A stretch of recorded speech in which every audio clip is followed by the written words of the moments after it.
जी गुलशन, क्या स्टोरी है आपकी? सर मेरी स्टोरी ऐसे है कि 2016 से मैं ग्रेजुएट हूँ in mechanical engineering and I been only odd one out in my family, जो कि सारी फैमिली ऑफ डॉक्टर्स है and I am the only engineer. That's good.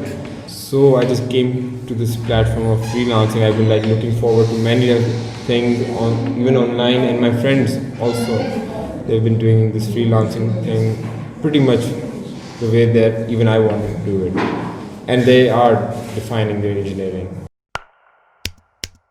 So this is my story. Long engineering में क्या किया है? mechanical. Mechanical. And वो सब भी फ्रीलांसिंग कर रहे हैं? मेरे अपने दोस्त हार्डली बहुत सारे जॉब्स कर रहे हैं, बट मैं हूँ जो कि सिर्फ बिज़नेस की तरफ ओरिएंटेड हूँ ज़्यादा, और जो मेरे साथ के बहुत सारे हैं जो कि जॉब्स फ्रीलांसिंग नहीं कर रहे. एक दो हैं जिन्होंने सब कुछ छोड़ के अपनी इंजीनियरिंग भी छोड़ के वो फ्रीलांस कर रहे हैं, और ग्राफिक डिज़ाइनर्स हैं. फिर उसके बाद भावलपुर में फिर मेरे अपना एक कज़न है जो कि टेक्निकल रिपोर्ट राइटिंग्स की वो इनके क्लाइंट्स हैं, जो कि दुबई में दो हैं, कुछ यूके में, कुछ यूएसए में. दैन मेरे कुछ फ्रेंड्स हैं जो कि लाहौर में रहते हैं, वो कर रहे हैं. और फिर इस्लामाबाद में जहाँ से मैंने अपनी इंजीनियरिंग की थी उसमें से इक्का दुक्का लोग हैं जिनको कोई जॉब नहीं मिली थ्रू आउट, तो वो ऑनलाइन काम कर रहे हैं. सही है. हम मेरे बारे में कहाँ से सुना, हमारे बारे में कैसे सुना? एक्चुअली मैं सर रिसर्च कर रहा था थ्रू आउट पूरे पाकिस्तान के अंदर. अभी तो मेरा इरादा कराची भी जाने का था, और मुझे किसी ने यही डिफ़ाइन किया कि भाई लाहौर में मार्केट बहुत ज़्यादा है. So when I went over to Google and like searched out, so I just saw your page and advertisement and even the whole website, so मैंने वहाँ पर register किया. Then I got a call and then even a message, तो उन्होंने follow up किया, मैंने भी follow back किया. तो I just came today here, और उससे 2 दिन ही हुए मुझे डैंकाश के बारे में पता चला. सही है. तो मैं फिर आज सुबह ही बैठा हूँ मुल्तान से, सीधा लाहौर आ गया. सही है. Sound good. First of all क्या एक्सपेक्टेशन क्या है, क्या मतलब क्या जानना चाहते हैं आप मुझसे? असल में sir to be very honest, अब फ्रीलांसिंग के अंदर मैंने अपने डिस्क्रिप्शन, जिस तरह फाइवर एक प्लेटफॉर्म है, देन देयर इज अपवर्क, मैंने उसके ऊपर अपने अकाउंट्स क्रिएट किए, सेलर अकाउंट्स बनाए. पहले तो मैंने बायर अकाउंट बनाया to know what actually are people selling. तो उससे मैंने अंदाज़ा लगाया कि भाई I have to write my description something like that जो कि कैची इनफ हो, और इस तरह से. तो मैंने फिर सेलर अकाउंट्स बनाए. अब सेलर अकाउंट में बनाने के बाद तो I wasn't getting any gig, तो I wasn't sure where I am going wrong and what's the actual step I have to take. सही है. काम इंटरनेशनल मार्केट में करना चाहते हैं? हाँ जी, ये बिल्कुल फाइनल कर लीजिए. बिल्कुल ये तो फाइनल किया होगा. क्योंकि वो जिस तरह आपके लॉज कह रहे हैं कि आप रूम अराउंड करते हो, ठीक है, तो मी लाइक कोई इतनी बुरी बात नहीं है रूम अराउंड करना. समटाइम्स रूम अराउंड करने का एक जो बहुत बड़ा फ़ायदा ना वो ये होता है कि आपको आपकी नीश मिल जाती है. आपको ये पता लग जाता है कि आप किस चीज़ के बारे में पैशनेट है, क्योंकि रूम अराउंड कर रहे हैं आप इस वजह से क्योंकि you are not settling down into something because you are not made for it. Exactly. ठीक है. बट रूम अराउंड करते सडनली यू फाइंड समथिंग कि ओह आई लव दिस, ये तो दिस इज़ अमेजिंग, ये this is what I want to do, यही तो मैं हूँ. ठीक है. So it's not a bad thing roam round करना. और फर्स्ट कपल ऑफ ईयर्स के अंदर मैं सबको यही सजेस्ट करता हूँ और करूँगा कि उनको रूम राउंड ही करना चाहिए. उसकी रीज़न ये है कि अगर तो हमारी बिल्ड कोई स्कूल सिस्टम डिफ़ाइन करता हो, अगर हमारी बिल्ड कोई कॉलेज या यूनिवर्सिटी डिफ़ाइन करती हो कि हमने आपको 10 साल एनालिसिस किया है या हमने आपको लास्ट 4 ईयर्स में एनालिसिस किया है और हमने ये फिगर आउट किया है कि looking at your personality patterns, उसके मुताबिक जो है आपको ये कर लेना चाहिए and you will be Picasso. ठीक है. सही है. इस तरह का तो है, तो वो स्ट्रक्चर तो है नहीं. तो अनफॉर्चुनेटली फिर जो लिमिटेड ऑप्शंस हैं वो हैं guided by the family, friends, sometimes uncle, चाचू, फूफा, ताया, फादर. एंड वो वही एक सेम चाल जो सब चलते हैं कि जी या इंजीनियरिंग कर लो या डॉक्टर बन जाओ, ये दोनों कर लिए तो ठीक है, नहीं कर सके तो फिर प्रॉब्लम. और फिर आगे इस टिपिकल सोसाइटी में जहाँ पे ये सारी चीज़ें इस तरह एग्जिस्ट करती हैं, इवेंचुअली जो है आप ही हैं जिसने ब्लेम लेना है, इवन दो के control will be on the other side, but blame will be on your side. सही है. अकाउंटेबल भी आप हैं. राउंड द क्लॉक सारी चीज़ें डिफाइन नहीं की थी अपने फाइवर अकाउंट पे भी, just in order to have a gig. मैं बहुत straightforward to the point और बिल्कुल ब्लंटली मैंने बताया कि भाई I want to tute in students जो कि बेसिकली जिनको मैथ्स के अंदर प्रॉब्लम है या साइंस के अंदर है, इधर वे इंग्लिश और समथिंग एल्स। क्योंकि सर मैं साथ साथ बाहर का भी प्लान कर रहा था। I have been doing a lot of things, I have done a lot of things. क्योंकि सर यकीन करें मुझे अब इतनी ज़्यादा चीज़ें करने के बाद ना, एक मिसाल के तौर पे आप कह लें कि I am on one point and I have so many direction, I am lost either way to go over here over there. तो मैं इंटर्नशिप्स करता रहा और फिर मैंने इवन मैं कोऑर्डिनेटर शुरू में मैं कोऑर्डिनेटर रहा university of Lahore in aviation department में। फिर उसके बाद मैं मिलिट्री ट्रैक्टर से लग गया। फिर मैं उसके बाद क्या कहते हैं ये टेक्सटाइल इंडस्ट्रीज़ है इन शेखुपुरा, तो वहाँ चला गया। वहाँ पे भी इंटर्नशिप्स की but couldn't land a job over there and even if I had a job over there वो इतनी सेटिस्फैक्ट्री नहीं थी। चलो let me tell you one thing, ये इस छोटी सी कॉन्वर्सेशन से जो मेरा अभी तक आपके बारे में ऑब्जर्वेशन बना ना, वो ये है कि यू आर अनफिट। ठीक है, अनफिट इसका मतलब ये नहीं कि यू आर अनफिट साइकोलॉजिकली और physically, you are unfit for the traditional things. Exactly. ठीक है, अगर आप मेरे से ज़ाती राय मांगे, मैं दो चीज़ें आपको जी इस पर्सनल मैटर पे बताता हूँ ओपिनियन के तौर पे। एक तो ये कि बड़ा अर्ली है शादी आपके मुताबिक, आई थिंक आपको ये 28-29 में करनी चाहिए, ओपिनियन। अच्छा। दूसरी चीज़ जो मुझे इसमें नज़र आती है वो ये कि शादी जो है वो ना सिर्फ दो लोगों के ही दरमियान में होनी चाहिए। अगर जो शादियाँ फैमिलीज़ के दरमियान में होती हैं ना, उनके अंदर बहुत कॉम्प्लिकेशंस होती हैं। क्योंकि दो लोगों से मुराद ये है कि जब दो लोग मिलते हैं ना, तो दो लोग होते हैं यूनिक। जैसे सारी दुनिया यूनिक है तो हर बंदा यूनिक होता है। दो लोग इकट्ठे रहना छोड़ देते हैं, या रहना चाहते हैं या शादी करना चाहते हैं, तो फर्स्ट कपल ऑफ ईयर्स जब तक आपकी सिर्फ बात होती है या जब तक आप मिलते हैं तो बड़े अच्छे लगते हैं, लेकिन असली इंसान आपको पता लगता है शादी के बाद। डेफिनेटली तो है। तो उसमें दो लोगों का एक दूसरे के साथ अंडरस्टैंडिंग बिल्ड करने और सिंक्रोनाइजेशन को इन प्लेस होते ना टाइम लगता है, सही है। लेकिन जब when it comes to families, तो वो ना ऑलमोस्ट जो है वो इम्पॉसिबल वाली बात ही है। वो जो इम्पैक्ट रहता है ना हमेशा लोगों का कुछ कहने का और करने का, वो ना दो लोगों से उनकी खुशी हमेशा छीन लेता है। बिकॉज जब आप लोगों को बहुत खुश करने की कोशिश करते हैं, क्योंकि हमारा मुआशरा बहुत ज़्यादा जजमेंटल है, बहुत ज़्यादा, तो वो इतनी मतलब कैसे आप सही रह सकते हैं लोगों के सामने। मेरे पास इसकी एक मतलब आज के अभी के लिहाज से मुझे जो फेस करना पड़ता है वो ये है कि अब क्योंकि लाखों लोग जानते हैं, सो उन लाखों लोगों में जो लेट्स से जिसने मुझे फर्स्ट टाइम देखा है, जिसको कुछ नहीं पता मेरे बारे में, ना वो मेरी स्ट्रगल जानता है, ना उसको ये पता है कि बंदा कहाँ से आया, किस माइंड सेट का बंदा है, क्या इसके बिलीव्स हैं, कैसे ये चीज़ें कर रहा होगा, कितना असली है, कितना नकली है, कितना सही है, कितना खराब कहते हैं, एकदम से मैसेज कर देंगे he is fake without even knowing. और मैं पहले ना इस पर रिस्पॉन्स भी करता था, पहले लाइक फर्स्ट ईयर के अंदर ना रिस्पॉन्स भी करता था। पहले रिस्पॉन्स मैंने ये करना शुरू किया कि यार आप पहले मेरे से एक दफ़ा मिल तो जाओ, या पहले मुझे जान तो लो, मेरी फैमिली देख लो, मुझे देख लो, उसके बाद जो मर्जी कह देना वो आपका हक होगा। लेकिन विदाउट इवन नोइंग मी ये मुझे ना गलत महसूस होता है, नहीं सही है ये, ठीक है। ये रिस्पॉन्स था मेरा। फिर मैंने I figure one thing out, मैंने कहा ओह अच्छा, मैंने फिगर आउट कर लिया।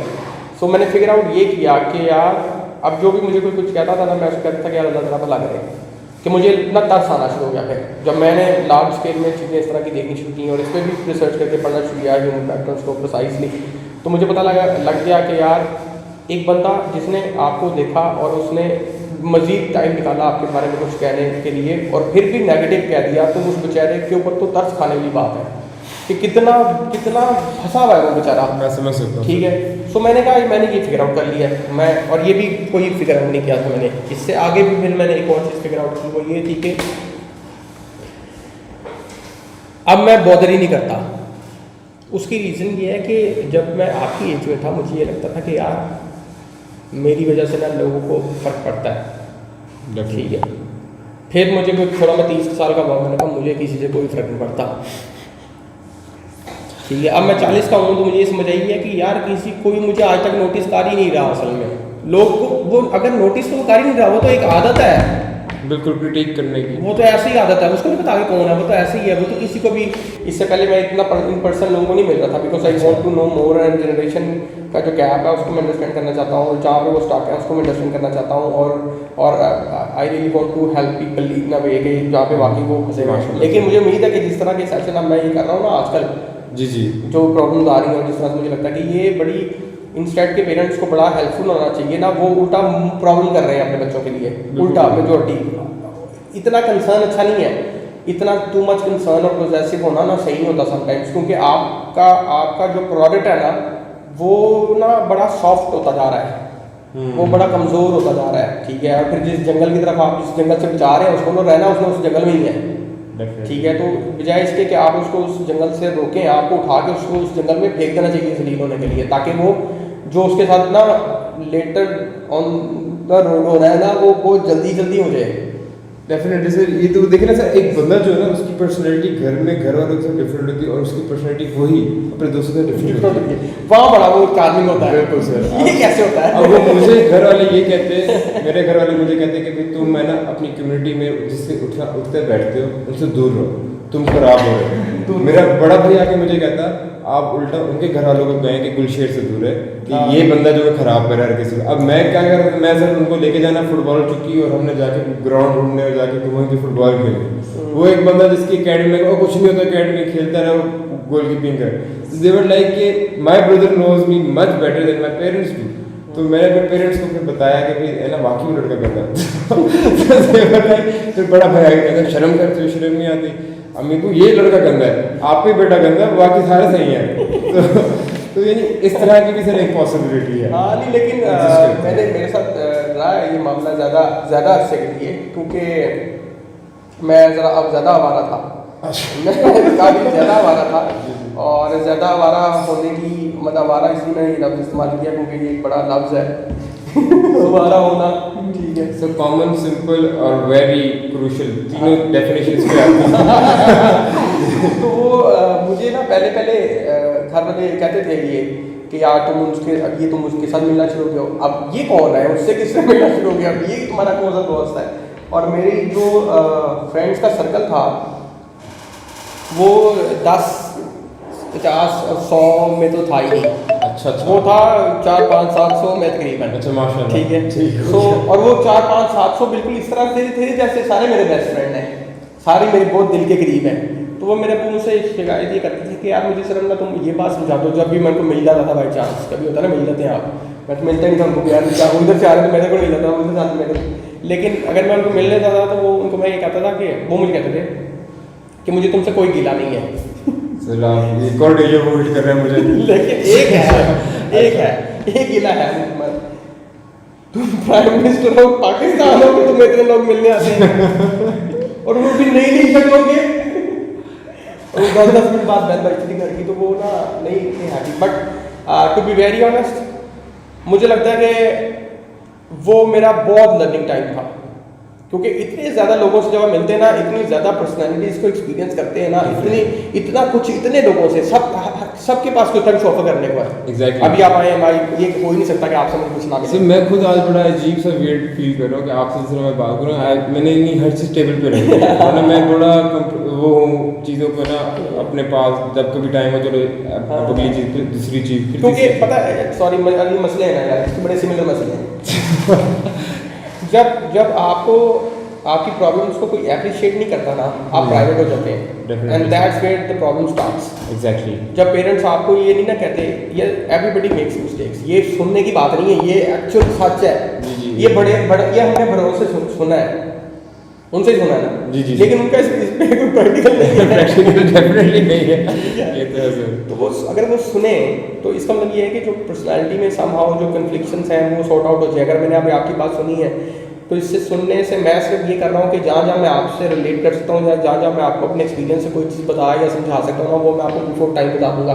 बजाय इसके कि वो आपको 4 साल में समझ आए, वो आपको भी समझ आ जाए ताकि वो कर्व एक्स्ट्रा ना पड़े ना। कुछ लोग ना फेलियर को भी पूरा एक्सपीरियंस नहीं करते, फेल करते जरूर हैं लेकिन उसको एक्सपीरियंस नहीं करते, बीच में छोड़ के ना पता है कि फेल हो रहा हूँ मैं। अगर आपको पता लग गया है, I swear to God multiple time मुझे ये पता लग गया था कि मैं यार ये जो मैं अटेम्प्ट कर रहा हूँ ये फेलियर है मेरा कंफर्म, मुझे बीच में पता है। मैं आई एम द ओनली पर्सन जो राइट है 15 बंदों में जानता है कि फक मैं ये तो फेलियर है, ठीक है, लेकिन मैंने उसको एंड तक लेके गया हूँ कि यार मैं उसको पूरा फेलियर एक्सपीरियंस कर दूँ ताकि ये मुझे ना पता हो। और फिर मैंने सबको ताक दिया, मैंने कहा भाई हम फेलियर की तरफ जा रहे हैं बहुत बड़े, लेकिन स्टार्ट कलेक्टिंग एवरीथिंग, जितनी चीज़ें हैं जितनी डॉक्यूमेंटेशन है जो चीज़ें हैं उनको इकट्ठा करो ताकि हम इसको कामयाब करें। इसके बाद प्लान मुझे समझ आ गया है कि ये प्लान नहीं है। सर माशाल्लाह to be very honest sir, ये प्लेटफॉर्म पे मेरा आना मेन मकसद ही ये था कि जब वो सारा सर वेबसाइट को भी सर्च किया और सारी चीज़ें देखी तो इट फेल्ट लाइक ना I wasn't the only one जो कि यहाँ पे इतना स्ट्रगल से गुजर रहा है। और वो वीडियोस भी जो देखी तो I felt like they have gone through that struggle, let me just go and meet them and let me just know what their struggle was. तो सर आपकी स्ट्रगल भी सुन के sir to be very honest मुझे खुद की motivation भी मिल रही है, क्योंकि सर मुझे गाइडेंस ऐसा कोई और देने वाला था नहीं। बहुत जल्दी मिल रही है खुदा की कसम, मुझे बहुत देर तक नहीं मिली, क्योंकि सर आपके साथ आपने अभी बताया ना कि सर उस टाइम पे और कोई था नहीं। हाँ कोई था ही नहीं। अल्लाह का शुक्र है कि सर आप सेम स्टोरी है। अच्छा हाँ इसको same problem same issues almost similar, इसलिए इधर से नहीं हिल रहा। इसलिए इधर से हिल रहा है। ये जब भी लाइक मेरे इर्द बैठने वाले लोग जो हैं, ये मेरी पर्सनालिटी में मुझे एक चीज़ जो बहुत अर्ली समझ आ गई थी कि मैं जहाँ पे कोई नहीं है ना वहाँ जाके बैठूँ ना तो वहाँ पे एकदम से 200, 300, 400 लोग 500 लोग एकदम से, तो मुझे समझ नहीं आती कि ये कैसे होता है। और मैं समझता था कि ये इस वजह से आते हैं कि यहाँ पे सिगरेट पीना है, ये इस वजह से आते हैं कि यहाँ पे शुगर क्लब है, ये इसलिए आता है कि यहाँ पे सबने फुटबॉल खेलना है, इसलिए आता है कि यहाँ पे फलानी चीज़ है, ये इसलिए आता है कि यहाँ पे फलाना ऑफिस है, इसलिए आते हैं जैसे। फिर मुझे ऐसा समझ आया कि नहीं ये इसलिए आते हैं कि मेरी पर्सनैलिटी में ना एक बात ये है कि मैं चुप नहीं करता कि जो है ना बताई जाओ बस अगले को कोई बात किसको को यार ये ना करना, ये कर लो, ये ना करना, फिर हर टाइम ना। तो वो मुझे समझे कि मुझे ना मेरे अंदर एक चीज़ जो मुझे फैमिली से मिली थी वो ये थी कि मैंने बचपन से अपने घर वालों को बांटते देखा है। तो फिर मुझे ये समझ आई कि यार ये जो बांटना है ना ये सिर्फ किसी रोटी तक महदूद नहीं है। और फिर ये भी मुझे साथ में समझ आया कि ये वो कहते हैं ना कि वो है कि अगर आप किसी बंदे को मछली पकड़ना सिखाए तो वो ज़्यादा बेहतर है बजाय इसके को उसको एक टाइम की रोटी दो। बिल्कुल सर ये बात। सो वो जब मुझे वो समझ आया ना, फिर मैं जब से ये बात समझ आई ना तब से तो मैं जहाँ बैठता हूँ कोशिश करता हूँ कि अच्छा यार इसको बता दो, उसको बता दो, उसको बता दो कि किसी का कुछ सिस्टम बन जाए, क्योंकि आपने ज़रा सा ही किसी को कुछ पकड़ाना होता है। बाकी तो पीपल आर रेडी ऑब्वियसली, कोई nobody wants to die hungry obviously. So ये है चीज़ें, बाकी ये इसलिए नहीं छुड़ा के। नहीं सर बड़ा अच्छा लगा मुझे ये आपसे मिलके, भाई से भी इंशाल्लाह मैं तो आता रहूँगा इधर भी, मैं तो अभी 0304 1115786 done kash.com